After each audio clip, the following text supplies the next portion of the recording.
Prezados amigos e amigas, boa tarde para todos nós. Que o Senhor nos abençoe com a sua paz, que sintamos-nos todos envolvidos pela espiritualidade amiga que aqui se faz presente. É sempre uma alegria estar de volta no Consolador, casa que nos acolhe já há tantos anos, e esperamos trazer reflexões que sejam úteis a todos nós, os que aqui estamos momentaneamente encarnados, bem como aqueles que aqui comparecem desencarnados. E para a nossa reflexão nessa tarde, vamos nos projetar numa das cenas mais marcantes do Evangelho, pelo simbolismo profundo que ela traz, pela emoção que ela desperta. É uma das cenas que tem sido, ao longo dos séculos, muito comentada, muito debatida, tem inspirado muitas e muitas reflexões, porque de fato ali nós conseguimos aprender algo da grandeza do Cristo, dessa grandeza sublime, bem como e principalmente a grandeza do trabalho do Evangelho em nós. O que o Cristo gera em uma alma, o poder transformador, vivificante que o Cristo tem em nós, quando a Ele nos abrimos. Refiro-me à cena que está registrada no Evangelho de João, no capítulo de número 11, quando temos a descrição da dita morte e ressurreição de Lázaro. Inclusive, uma vez fizemos uma palestra aqui com esse tema, ressurreição de Lázaro. Mas nós vamos nos deter, a cena tem vários aspectos, várias nuances que poderíamos trabalhar. Nós vamos nos deter em uma frase específica de Jesus.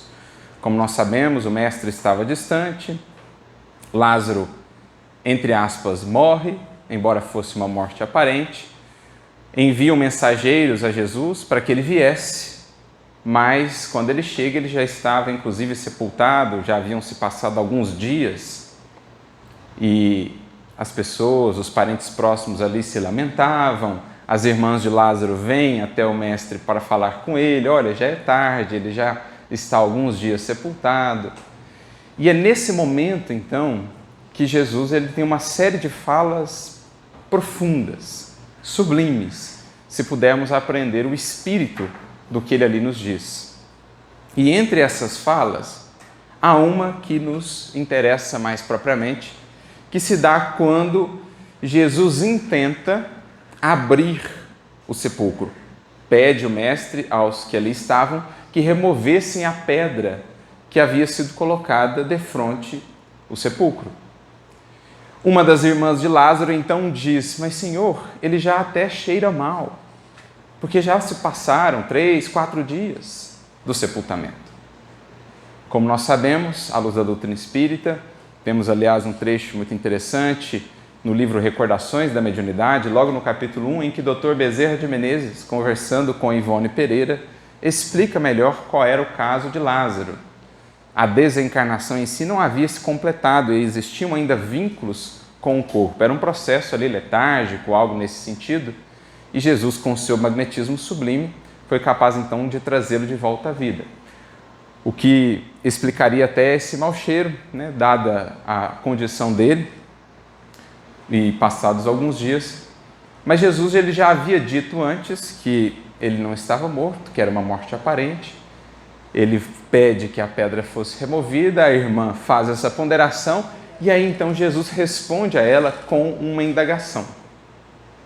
Uma indagação que nos traz uma reflexão profunda para muito além daquele caso específico. Do caso de Lázaro, do fenômeno que foi ali realizado, que de fato impressiona. Imaginemos nós naquele tempo, as pessoas com quase nenhum conhecimento de medicina, inclusive, que dirá desses aspectos mais profundos da interação entre o espírito e o corpo, ou entre o espírito e a matéria. Sem essas compreensões, de fato, o fenômeno foi reputado por um milagre. A doutrina espírita, no entanto, nos dirá que não existem milagres na concepção a que geralmente se associa esse termo. Sim, toda obra divina ela é um milagre no sentido de grandeza, do que é admirável, do que é imensamente sábio, mas não derrogações da lei divina. Essas não existiriam, o Cristo não as fez. Então é um fenômeno impressionante, mas nós vamos projetar-nos para além daquele fenômeno em si, servindo-nos dessa frase de Jesus, porque ele responde à irmã de Lázaro nos seguintes termos: não vos tenho dito que se creres, vereis a glória de Deus? Dessa pergunta de Jesus, portanto, nós pensamos essa frase: se creres, vereis a glória de Deus. Claro que o Cristo, em algum sentido, fazia referência ao que se daria ali, ao fenômeno daquele retorno, entre aspas, à vida de Lázaro. Mas há também uma conotação profundamente simbólica em toda essa passagem, nesse retorno à vida de Lázaro, porque ali Lázaro representa muitos espíritos, muitos de nós, em determinados momentos da nossa trajetória espiritual, seja no plano físico ou mesmo fora dele. A condição de Lázaro, preso àquele sepulcro, atado pelas faixas, com algo que velava o seu rosto, toda aquela limitação, toda aquela estreiteza, aquela condição de aparente morte, de estagnação, tudo isso é um símbolo muito representativo da condição de muitos espíritos, que, embora caminhando pelo mundo, em espírito estão nesta condição. Porque de tal modo estão presos pela matéria, presos a remorsos, a culpas, a vícios, que mais se assemelham à figura de Lázaro. Por isso nos diria Emmanuel: os verdadeiros mortos estão sepultados na carne terrestre. Existem criaturas caminhando pelo mundo, aparentemente vivas, mas a vida em sentido mais amplo, também nos diria Emmanuel, é a experiência digna da imortalidade. Quem, portanto, só vive para a matéria, para as suas paixões, para os vícios e para os sofrimentos que decorrem desses vícios mesmo, quem vive uma tal vida ainda não descobriu o que é viver de fato, porque ainda não vislumbrou a experiência digna da imortalidade. Seus olhos carnais só contemplam o que está morto ou o que vai morrer. Quem, no entanto, passa a viver de fato, não só vislumbra a realidade espiritual, aquilo que transcende a matéria e os sentidos, passa a incorporar isso ao seu existir, à sua vida. Por isso, uma vida cada vez mais abundante. Assim entendemos melhor a frase de Jesus também nessa passagem de Lázaro, quando, falando com as irmãs dele, ele diz: quem crê em mim, ainda que morra, viverá. Contudo, quem crê e vive em mim, nunca mais morrerá. Porque para o espírito que vive em Cristo, que poder tem sobre ele a morte? Se o que ele mais anseia são as realizações do espírito. O corpo é para ele senão um fardo, embora também um instrumento útil. Mas quem vive bem, segundo os valores espirituais, vislumbrando sempre os horizontes do infinito, da imortalidade, para essa criatura o morrer é simples libertação, ampliando as suas possibilidades de sensação, de percepção, de vivência, as potências do ser. Agora, muitos espíritos ainda, no corpo ou fora dele, espiritualmente, são como que Lázaros, atados, amarrados pela matéria, pelos remorsos decorrentes do apego excessivo à matéria e às suas paixões. Do remorso excessivo, do remorso, que resulta do apego excessivo à matéria e às suas paixões. Aí a gente vai entendendo melhor a grandeza do simbolismo da passagem.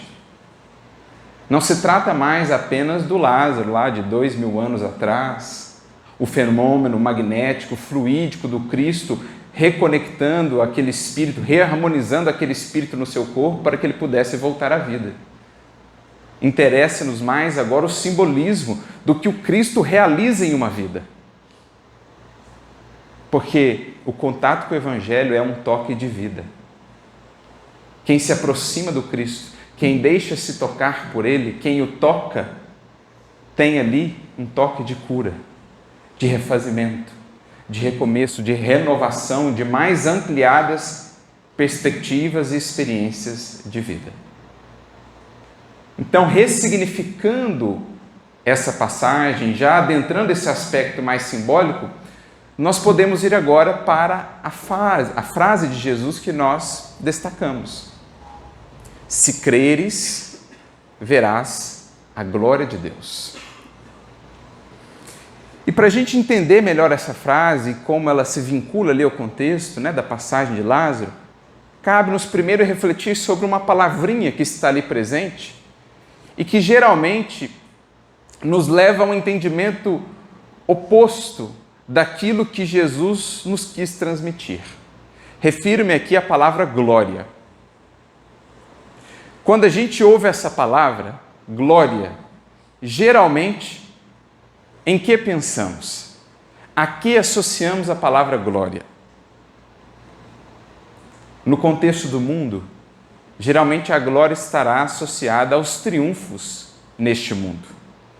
É a glória do destaque, é a glória da fortuna, é a glória da riqueza, é a glória do renome, a glória dos aplausos, dos reconhecimentos. Secularmente, a nossa mentalidade tem associado a palavrinha glória a esse contexto, a esse horizonte em que uma criatura se encontra ali favorecida, privilegiada, destacada, aplaudida, incensada. Porque espíritos ainda muito vinculados à matéria, também temos vinculado à glória, geralmente aquilo que é material. Por isso diz também o Evangelho no capítulo seguinte, de João, capítulo 12, versículo 43. Porque amavam mais a glória dos homens do que a glória de Deus.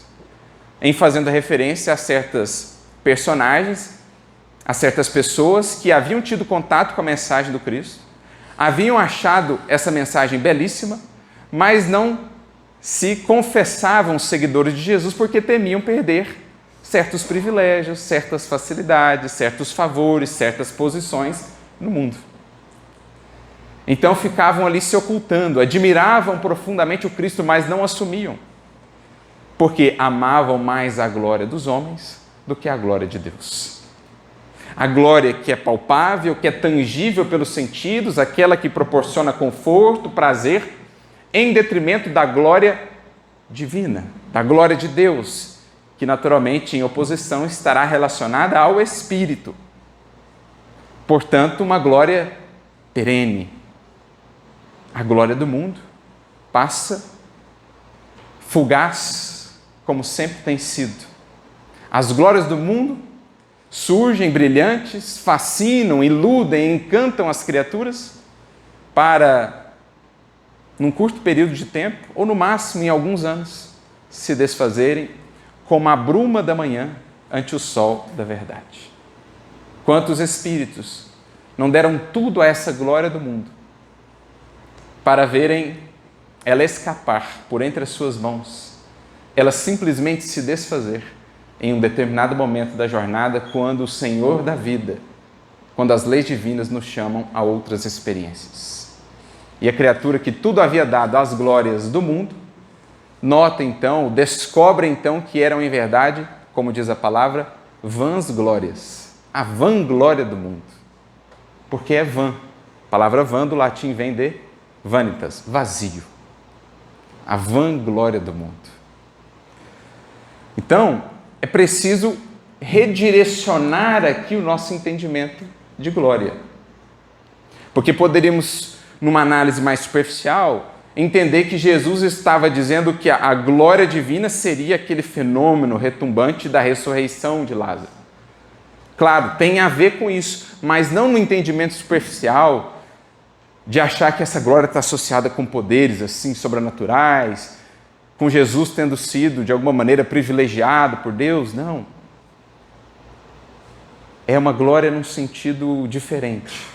Se creres, verás a glória de Deus. Porque em oposição à glória dos homens, a glória divina, muitas das vezes, se manifesta de maneira mais sutil,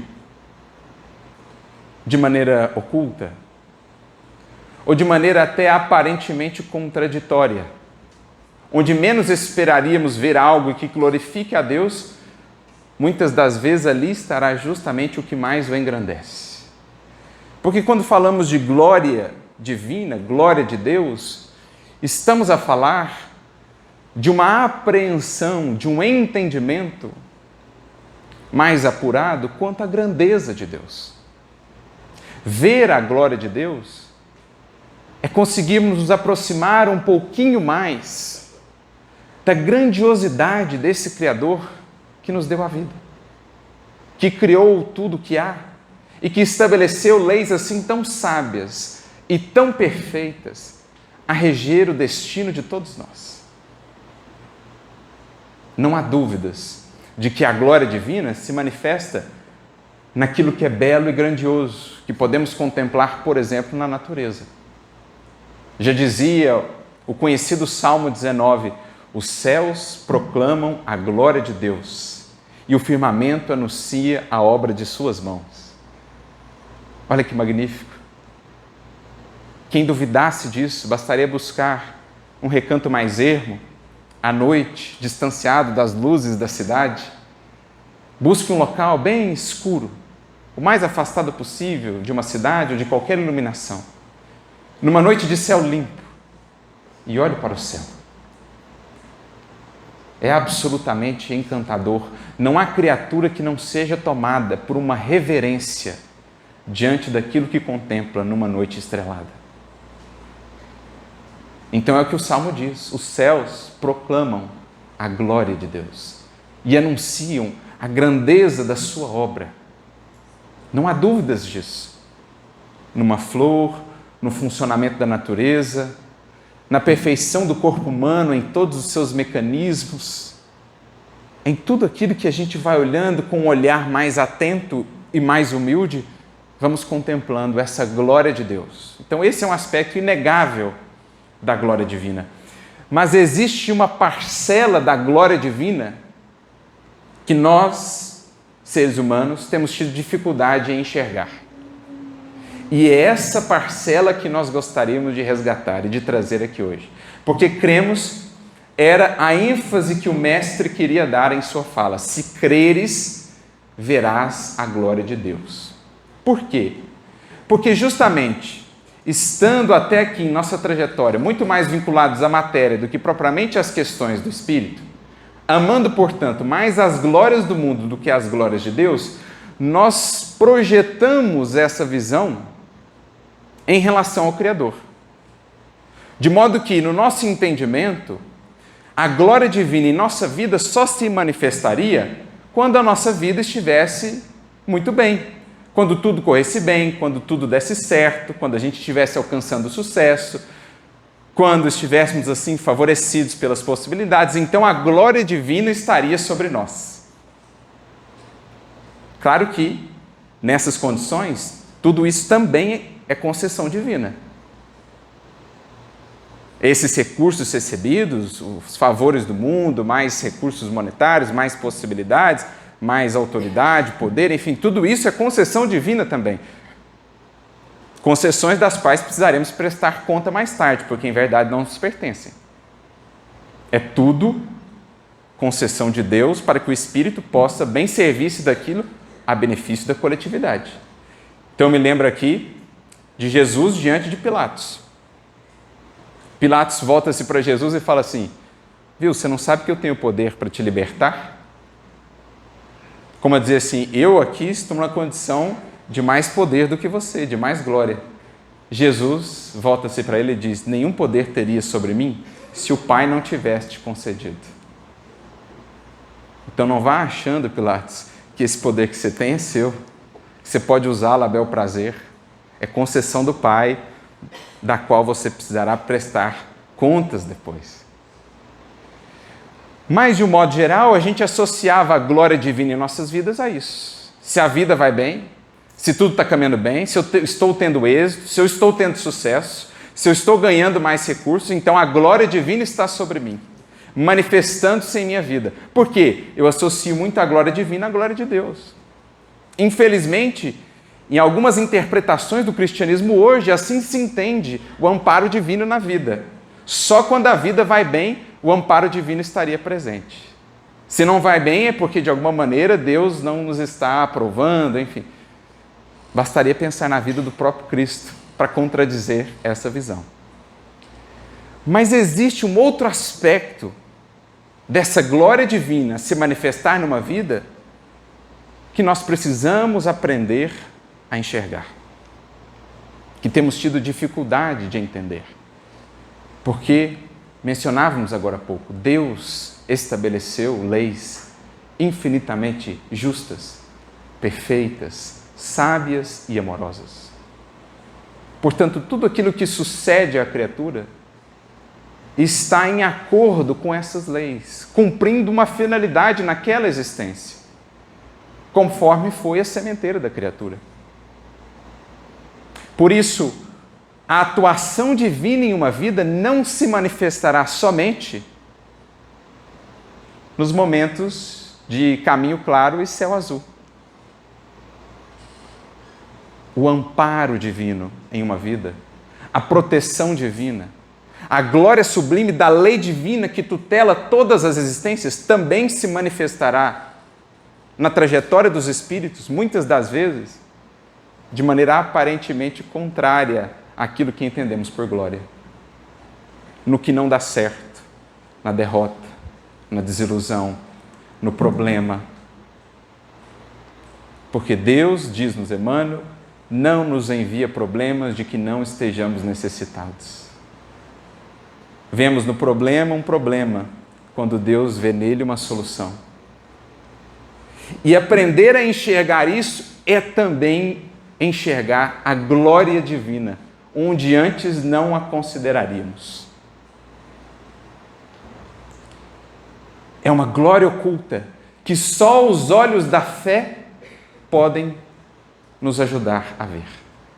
Só o olhar iluminado pela fé possibilita o espírito enxergar a glória da atuação divina, onde as pessoas circunstantes só veem problema, dor, dificuldade, algo que deu errado. Aquele que enxerga a vida pelos olhos da fé verá ali também a glória de Deus. Porque existe uma glória oculta que pede do espírito mais sensibilidade para que ele consiga vê-la. É necessário que o espírito remova certas escamas de ilusão para que veja a atuação divina onde ele mesmo ou outras pessoas veriam antes apenas problemas, dificuldades, motivos para a lamentação. Recordo-me de Emmanuel, no livro Fonte Viva, capítulo de número 97, quando ele comenta um versículo do apóstolo Paulo. Quando Paulo fala da cruz, na sua primeira carta aos Coríntios, ele diz assim: porque a palavra da cruz é loucura para os que perecem, mas para nós que temos sido salvos, é o poder de Deus. O que Paulo queria dizer com isso? Para a criatura mergulhada na matéria, como Lázaro, atada pela matéria e pelos vícios, uma doença é algo pelo que se lamentar.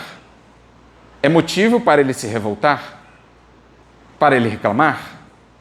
E se alguém falasse para ele, bendiga essa enfermidade, ele diria, você está louco? A palavra da cruz é loucura para os que perecem. Mas para nós que temos sido salvos, é o poder de Deus, porque o espírito que amadureceu, vendo a vida agora, pela ótica da fé, que não se prende no imediatismo do agora, que não olha a experiência apenas por si, mas o que ela prepara, o que ela pode gerar de transformação no ser, ele entende a finalidade daquela enfermidade que não comparece ali por acaso, a esmo. Tem uma função despertadora, tem uma função educativa, tem uma função curativa.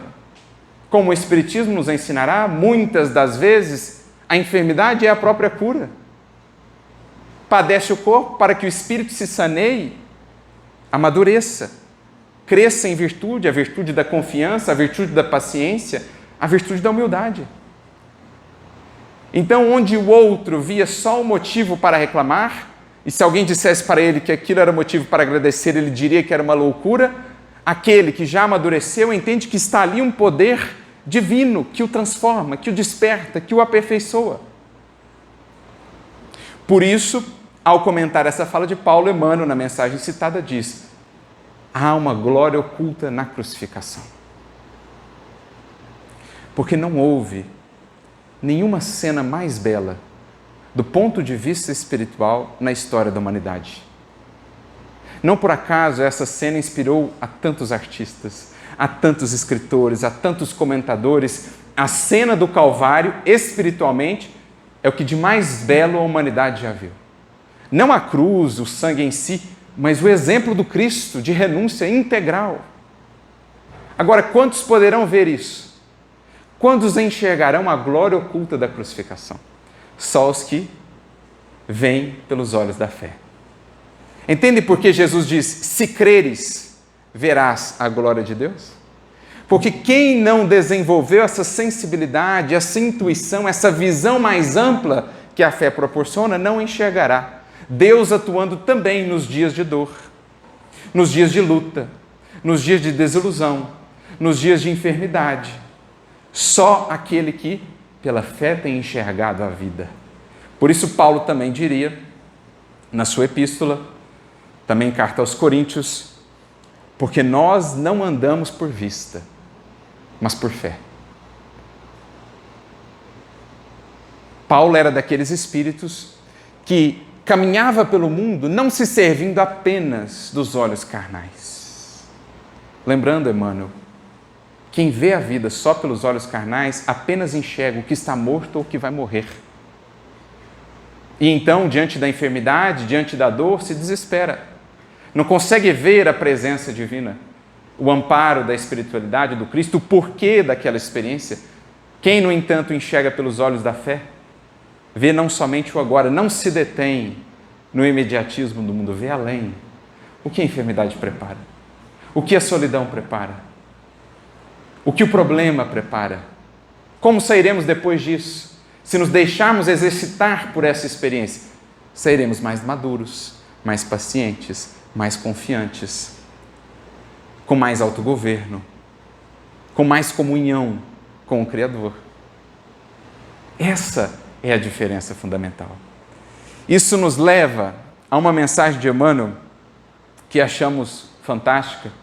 Ela se encontra no livro Rumo Certo, última mensagem do livro, capítulo 60, intitulada Proteção de Deus. E o Emmanuel vai dizer assim que não raro nós acreditamos que a proteção divina apenas se manifesta em nossa vida nos dias de caminho claro e céu azul. Por quê? Porque nós trazemos a mentalidade enviesada por séculos em que temos valorizado mais a glória dos homens, a glória do mundo, do que a glória de Deus. Então a gente acha que a proteção de Deus em nossas vidas somente se manifestaria em tais condições. Contudo, acrescenta ele, a providência divina, o seu amparo, a sua proteção, ou, utilizando a palavrinha tema aqui hoje, a glória divina nos cerca em todas as condições, nos envolve em todos os climas da vida. E acrescenta Emmanuel, urge reconhecer a expressão desse amparo divino, dessa glória divina em cada circunstância. Por isso ele nos dirá assim,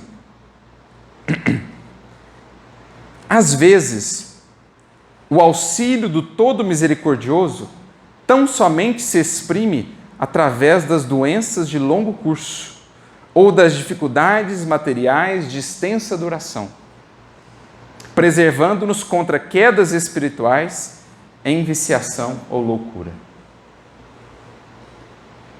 Então você que está submetido, às vezes, a uma enfermidade sua, ou de um parente, de um familiar, que está passando por dificuldades materiais de mais extensa duração,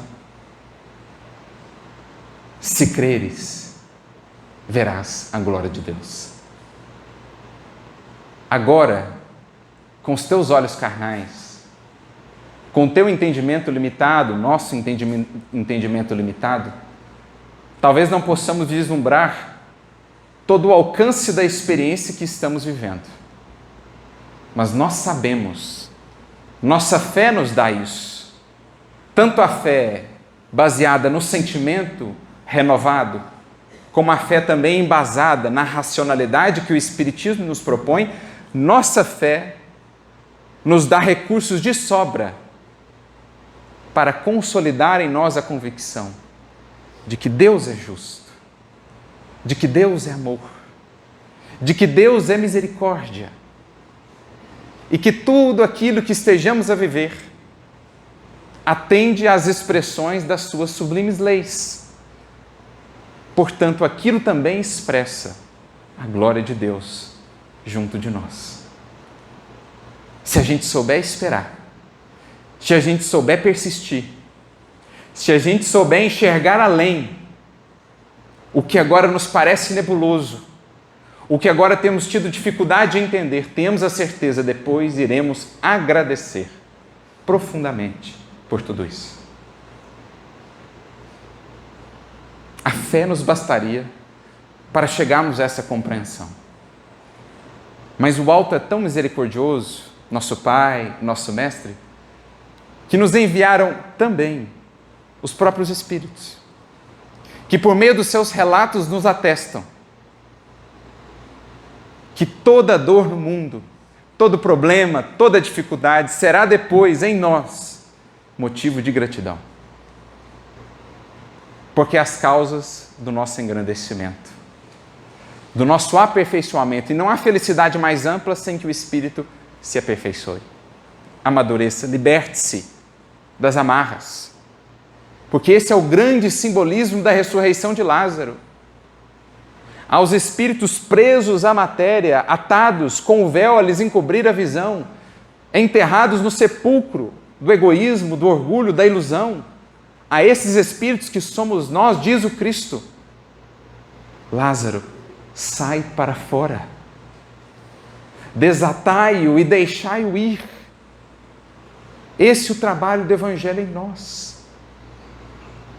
Venha ver, meu filho, a vida que eu te reservo. Venha ver o que é o seu destino, qual o seu potencial. Então, unanimemente, os espíritos mais maduros, mais elevados, todos eles, por meio da mediunidade, voltam para nos dizer: bendita foi a dor que me engrandeceu, que me lapidou, que me despertou. Pulando para uma outra mensagem de Emmanuel, no livro Fonte Viva, capítulo 11, ele tem uma mensagem intitulada Glorifiquemos, em que ele resgata uma fala também do apóstolo Paulo, que diz: em tudo venhamos a dar glórias a Deus, na carta aos Efésios.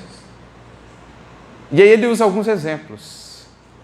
Emmanuel diz assim: quando o vaso saiu do forno na cerâmica, disse para o alto: bendito seja o fogo que me deu solidez. Quantas vezes não somos nós, o vaso, dentro do forno, tendo dificuldade de entender o que o fogo está a fazer conosco, mas uma vez que dali saímos, bendizemos o fogo que nos deu solidez. Quando a madeira passou a brilhar no palácio, exclamou ela: bendita seja a lâmina que me preparou a beleza.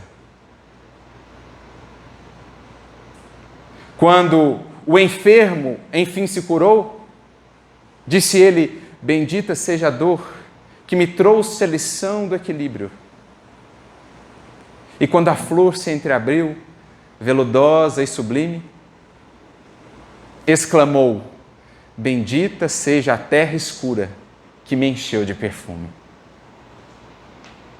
Concluindo Emmanuel nessa mensagem: tudo é belo, tudo é grande, tudo é santo na obra de Deus.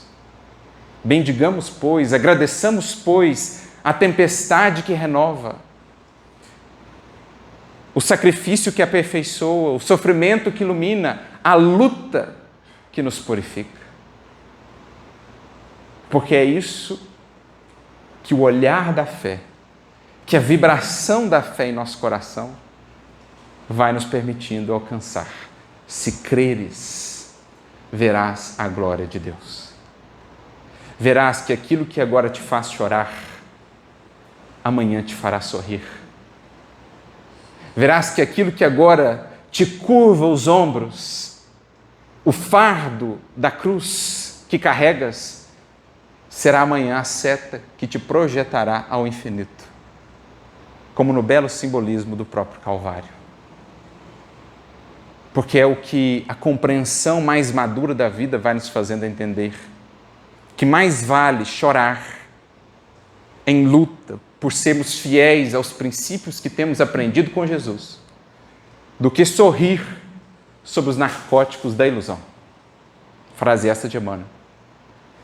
Mais vale, meus amigos, minhas amigas, chorar sob o peso da nossa cruz, buscando nos manter fiéis ao bem, à honestidade, à retidão, à luz, do que sorrir, fascinados e ludibriados pelos prazeres imediatistas desse mundo. Quantas criaturas deste mundo não estão a sorrir, mas em plena, em franca queda espiritual? Porque escaparam à justiça dos homens, passaram por cima de outras pessoas, mas agora podem gozar, podem usufruir, estão a sorrir, mas sorriem sob os narcóticos da queda. Quantos, no entanto, caminham vergados por esse mundo, pelas dificuldades de toda sorte, mas não abrem mão da retidão de consciência, dos seus valores, dos seus princípios, do seu compromisso com Jesus. Passam por esse mundo como que desprezados, muitos deles anônimos, humilhados. Desencarnam, no entanto, em que condições? Porque amaram mais a glória de Deus do que a glória do mundo, essa glória podem levar para além da alfândega da morte. Aqueles, no entanto, que amam mais a glória do mundo do que a glória de Deus, essa glória será retida na alfândega da imortalidade. Então é disso que nós estamos tratando. Quantas criaturas conseguirão enxergar essa glória?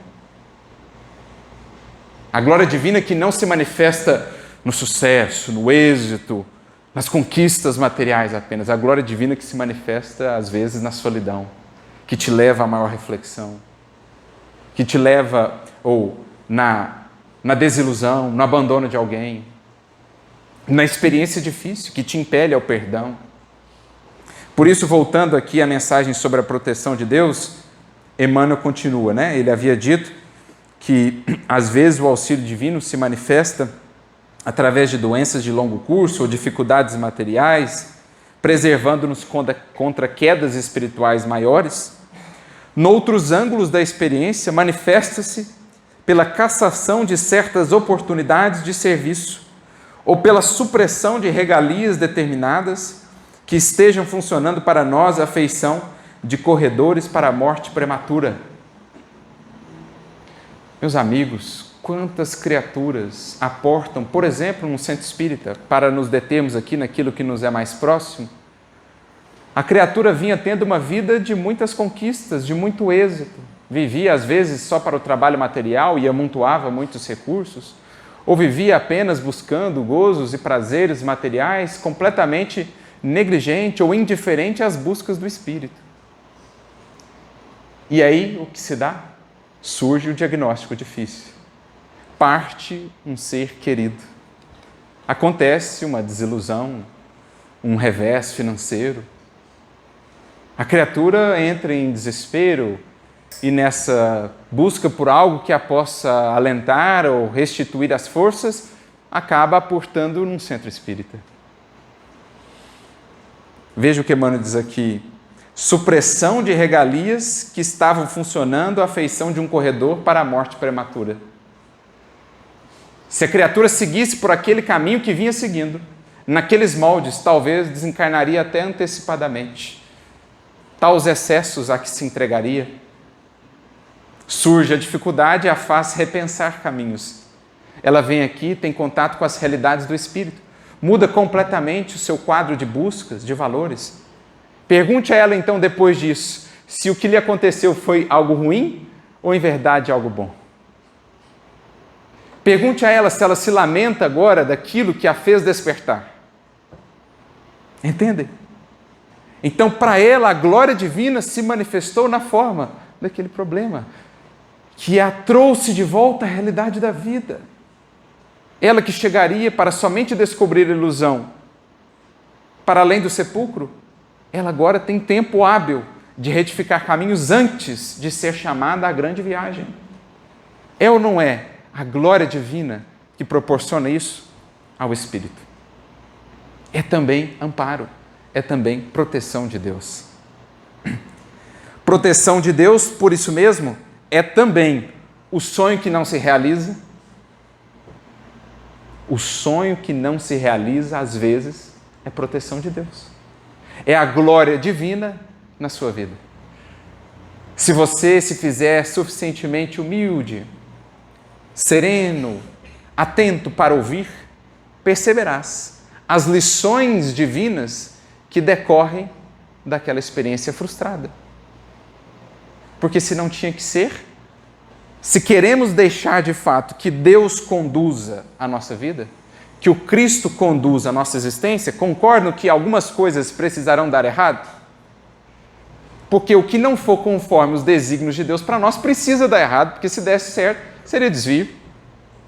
Então o sonho que às vezes não dá certo, pode ser justamente a presença divina se afirmando ainda mais na sua vida, dizendo: meu filho, isso aí você já tentou tantas vezes. Nessa questão aí, você já tropeçou outras tantas. Vamos tentar algo diferente agora. Então veja só. A gente fala assim: estou passando por uma desilusão, como se fosse algo ruim.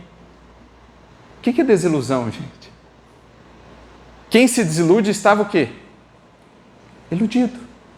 Então a desilusão é algo ruim ou é algo bom? Me desiludi com essa pessoa. Quem criou as expectativas em relação a essa pessoa? Me desiludi em relação àquele trabalho, àquela tarefa. Então a gente tem que passar a enxergar de uma maneira diferente aquilo que nos ocorre, para notarmos que muitas das vezes aquilo que mais lamentamos é aquilo que mais nos auxilia. E aquilo que mais agradecemos é talvez o que nos está perturbando ou desviando.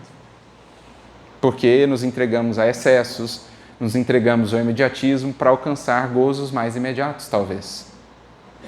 Então, proteção de Deus, por isso mesmo, é também o sonho que não se realiza, a esperança adiada, o ideal insatisfeito, a prova repentina ou o transe aflitivo que nos colhe de assalto. Se creres, também nisso verás a glória de Deus. Poderá, sim, seguir vendo a glória de Deus nos dias amenos, nos dias calmos, junto aos corações queridos, junto aos amigos. Também ali se manifesta a glória de Deus. Mas essa é uma glória parcial, é a glória divina pela metade. Quem só vê a glória divina nos dias calmos e ridentes. É preciso saibamos ver a glória divina em todos os dias, até mesmo naqueles sombrios ou nevoentos. Nesse sentido, me recordo aqui de uma passagem muito interessante do Evangelho, que é aquela da transfiguração, quando Jesus sobe ao monte com alguns dos discípulos, 3 deles, no Monte Tabor, e aí ele se transfigura lá no monte, juntamente com os espíritos de Elias e Moisés, que o acompanhavam. O Cristo se mostra luminoso, sublime, os discípulos ficam fascinados, encantados com aquela cena, quando de repente diz a narrativa que uma nuvem envolveu o monte. E aquele fulgor, toda aquela luminosidade, de repente foram ensombrados. Os discípulos se viram envoltos por aquela nuvem, por aquela sombra. E de dentro da nuvem manifestou-se uma voz, que no simbolismo da Escritura seria a voz divina, que diz então para os discípulos e para todos nós: este é o meu Filho amado, a ele ouvi. Gente, é claro que essa cena tem um simbolismo profundo e belíssimo. E Emmanuel não deixaria de esclarecê-lo para nós. Essa figura da nuvem, aliás, ela é muito presente. Se a gente vai ao Antigo Testamento, muitas das vezes A glória divina se manifestava na forma de uma nuvem, né? Quando Moisés, por exemplo, está recebendo as tábuas da lei, ou quando o tabernáculo era erguido, a glória divina ali se manifestava por meio dessa nuvem. Essa nuvem aqui tem um aspecto naturalmente metafórico, né? Simbólico, que nos cabe decodificar. E aí vamos então ao livro Caminho, Verdade e Vida, capítulo 32, quando Emmanuel vai falar desse versículo, especificamente dessa fala, né, da voz divina que diz: este é o meu filho amado, a ele ouvi. O capítulo tem por título Nuvens. Você fala assim, né? Como assim? Um estudo do Evangelho, a luz do Espiritismo, o que o capítulo vai chamar nuvens? O que a gente vai tirar disso? E aí, em determinado momento do seu comentário, Emmanuel fala assim: conta-nos o Evangelho a formosa história de uma nuvem. Olha que sensibilidade, que percepção espiritual para de uma nuvem extrair uma lição. Conta-nos o Evangelho a formosa história de uma nuvem. Estavam lá os discípulos encantados com aquele brilho do Cristo, quando de repente se veem envoltos por aquela sombra da nuvem, sombra temporária. E aí ele começa mais propriamente o comentário, apresentando o sentido espiritual da passagem. Manifestava-se a voz do céu na sombra temporária. Olha só, manifestava-se a voz do céu na sombra temporária. Meus amigos, o que são as nossas dores e lutas neste mundo, se não sombras temporárias? Porque a vida assim foi estabelecida por Deus, em uma determinada altura, chegados a certa altura, reina sempre a paz imperturbável. Quantas vezes já tivemos a oportunidade de tomar um voo, aquela subida inicial por debaixo de nuvens ou de chuva rigorosa, o avião vai subindo, tremula um pouco ali ao passar pelas nuvens mais densas, até um ponto em que ele transpõe o teto das nuvens e lá em cima reina a mesma paz soberana e imperturbável de sempre. Nuvens, portanto, só na matéria, meus amigos. A uma certa altura, a paz divina reina soberana no universo inteiro. Agora, as nuvens cumprem uma função. Como as nuvens desse mundo fecundam a terra, dão-nos vida, as nuvens em nossa existência, muitas das vezes são o veículo de manifestação da voz divina, como lá na passagem da Transfiguração. Do meio daquela nuvem, a voz divina se fez ouvir. Também para nós outros. Quantas vezes, estando imersos na nuvem de uma prova, de uma dificuldade, ali a voz divina se faz mais audível. Porque não nos enganemos. Deus a todo tempo tenta falar conosco, nos busca. No entanto, em geral, ele sussurra. E nós também nos fazemos ouvidos moucos aos chamados divinos. Tão distraídos estamos com as coisas do mundo, com os interesses imediatistas, com as paixões, que o sussurro divino sequer é notado, percebido. Mas aí surge a nuvem, surge a dor, surge a dificuldade, e aí o nosso olhar, que às vezes estava tão distraído com a paisagem ao redor, de repente se volta mais para nós mesmos. Nossa atenção se apura, a acústica da alma se faz um pouco mais sensível, porque a dor nos sensibiliza. A dor, ela rompe a casca mais grossa, mais dura, remove escamas, abre-nos a audição espiritual. E aí lá do meio da nuvem, isto é, no meio da prova, da dificuldade, a voz divina se faz ouvir. Lembra de Jesus, meu filho? Pois bem, é a Ele quem você deve seguir. E se você o seguir, não lhe faltarão recursos para passar por essa nuvem. Não te faltarão esperança, estímulo, inspiração, força para superar essa nuvem temporária. Por isso, de dentro da nuvem, a voz diz: este é o meu filho amado, a ele ouvi. E quantas das vezes não é justamente quando estamos imersos em nossas nuvens que nos lembramos do Cristo? O Cristo que estava relegado a segundo plano, a reflexão sobre as leis divinas, os aspectos morais da vida que estavam negligenciados, vêm as nuvens, nos cercam e nos fazem voltar àquilo que estava esquecido. Por isso, prossegue Emmanuel nesse comentário sobre as nuvens. A existência física, em verdade, impõe muitas das vezes aflições inquietantes, experiências amargosas. No entanto, é conveniente que as criaturas saibam guardar serenidade e confiança nos momentos difíceis. As provas, as lutas e os dissabores da experiência planetária trazem consigo ensinamentos profundos, lições ocultas, apelos grandiosos. A voz sábia e amorosa de Deus fala sempre através deles. De uma nuvem que envolveu os discípulos naquele momento de glorificação de Jesus, Emmanuel nos traz uma tal lição, tão pertinente à nossa vida. Porque é justamente aquilo que nos cabe desenvolver. Até então, os discípulos estavam encantados com a glória do Cristo enquanto ele brilhava, mas não sabiam enxergar a glória divina em meio à nuvem. Assim também nós. Enquanto é brilho, enquanto é encantamento, ali vemos a glória de Deus. Mas e quando a nuvem nos cercar? Quando formos por ela envolvidos, saberemos também ouvir ali a voz divina se manifestar, ensinando-nos, ajudando-nos a ver a sabedoria das suas leis, que sempre trazem-nos o melhor, de conformidade com aquilo que temos semeado, aquilo que nos poderá mais fazer crescer. Eis a lição de uma nuvem. Por isso também Emmanuel coloca, no comentário essa frase: conta-nos o Evangelho a formosa lição ou história de uma nuvem. Porque é formosa a lição, porque a nós todos extremamente útil.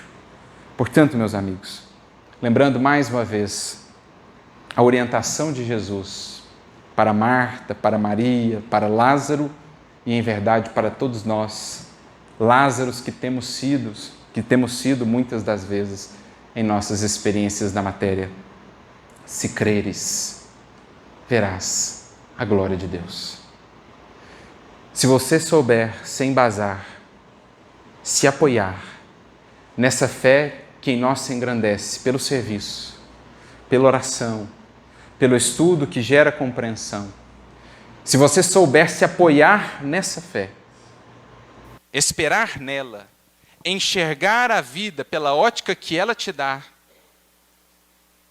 o que agora você não tem conseguido entender, o que agora tem sido motivo para chorar, certamente será um motivo para sorrir, para bendizer e para agradecer a glória divina que se manifesta em tudo, em toda parte, na alegria e na dor, nos dias claros, mas também nas tempestades, no dia, mas também nas noites, no horizonte amplo, claro, mas também no momento de cerceamento, de solidão.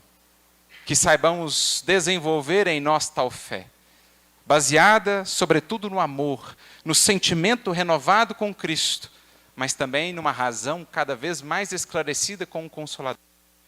Porque com isso teremos essa base sólida para saber esperar, para poder percorrer a experiência difícil, enxergando sempre além, vendo que após cada noite surge um novo amanhecer, após cada tempestade vem a calmaria, e haveremos de chegar um dia a esse dia sem mescla, onde não mais existirá noite, no dia que de fato estivermos em plena comunhão e identificação com o nosso Mestre e com o nosso Pai. Saibamos, portanto, confiar, perseverar, porque veremos a glória de Deus a se expressar em nossa vida das mais diversas formas, visando sempre o nosso aperfeiçoamento e, portanto, a vida mais abundante e a felicidade que lhe é decorrente.